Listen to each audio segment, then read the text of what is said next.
The one, rotate. As Air Algérie Flight 6289 lifts off from Tamanrasset, Algeria, Gear up. air traffic controllers hear an explosion.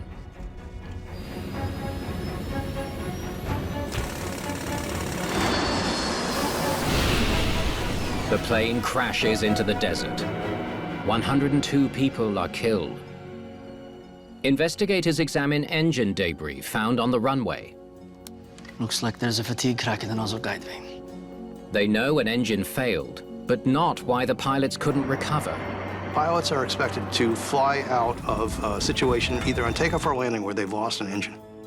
The investigation reveals a crew that was struggling, not with the plane, Let go. Take your hand away. I let go. I let go. but with each other. Which one of them is actually flying the plane?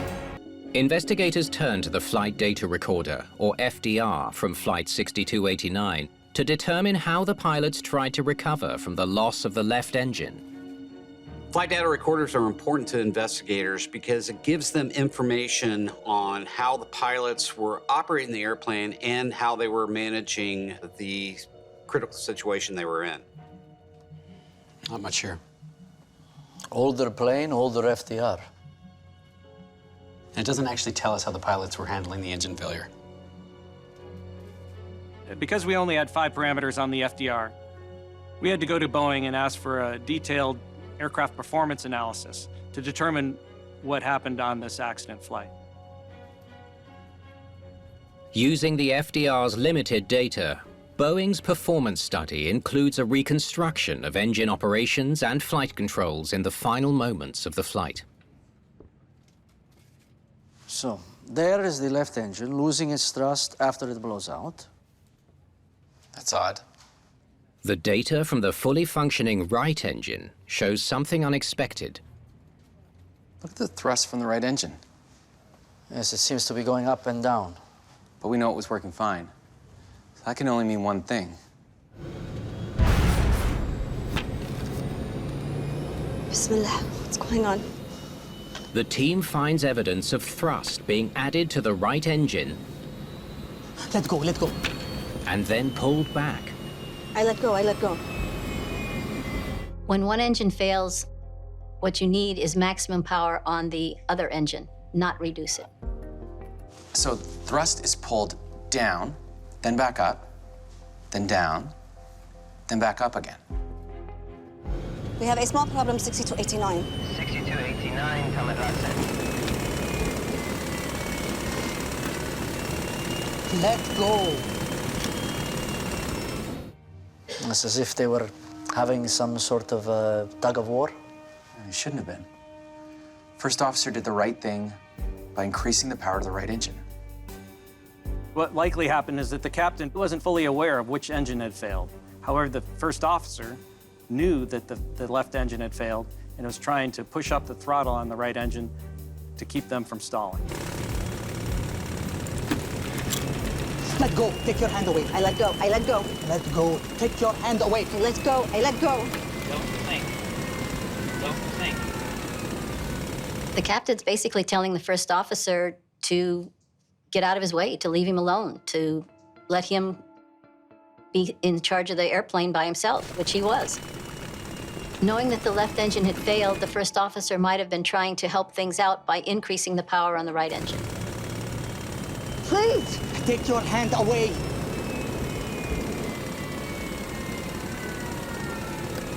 The moment the captain reduced the thrust on the right engine and never returned it to takeoff thrust, with the gear down, it doomed the flight. Pilots should have been able to work together to recover the plane. These planes are designed to fly with a team. Pilot flying, pilot not flying, both have very specific roles that they are trained to do, but especially in emergencies.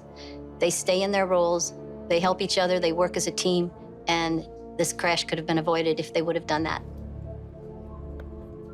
Why didn't the crew of Air Algérie Flight 6289 work together to prevent the loss of 102 lives? Okay, I'll cue it up to the pre-flight preparations. Investigators return to the cockpit voice recording of Flight 6289 to understand why there was a lack of coordination between the two pilots. Nav and instrument transfer switches, normal. Yaw damper, on. They listen as the first officer works through the pre-flight checklist. They're surprised by what they don't hear. Where's the captain? Is she doing the flight preparation by herself? Pressurization mode selector, auto. Okay, flight instruments. We found that the first officer was actually in the cockpit by herself, conducting most of the pre-flight work without the captain. It's unusual for the captain not to be present during the pre-flight because there are responsibilities that the captain has to get his side of the airplane ready. It's just inappropriate for the captain not to be in the cockpit during the pre-flight, and it's actually kind of rude. It's only after the first officer completes the pre-flight preparations that the captain enters the cockpit. The last QNH 1019. 1019, roger. Good afternoon, Captain. How are we looking? Good. I completed the pre-flight checklist, I tested your oxygen, and everything is set to go. Good, good. Captain Benuisha is late, leaving his responsibilities to the first officer. When the captain showed up, he was not of the mindset of getting brought up to speed or being part of the team of setting the cockpit up for the flight. Heading. 020. Altitude. Investigators then hear the pilots performing their before-start checklist. 280. You know, I could have been on the team with those boys back there. Give me a break.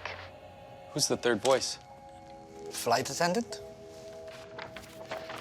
The only male flight attendant is the chief flight attendant. Okay, takeoff speeds. As part of the checklist, the first officer reviews the takeoff speeds. V1, 144 knots. VR, 146 You're knots. saying you were good enough to turn pro? Yeah, I was a good footy player. Even the scout come watch me play. Yeah, they were scouting you to mow the pitch. V2, 150 knots. Okay, that's enough. I understand. Can we go? I got it, let's go.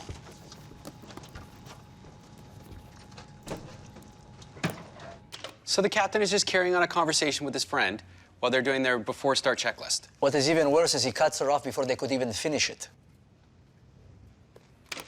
One of the most important parts of the information that she was trying to give were the takeoff speeds, and then there should have been a briefing of an engine failure departure at this airport that was a special departure that needed to be briefed.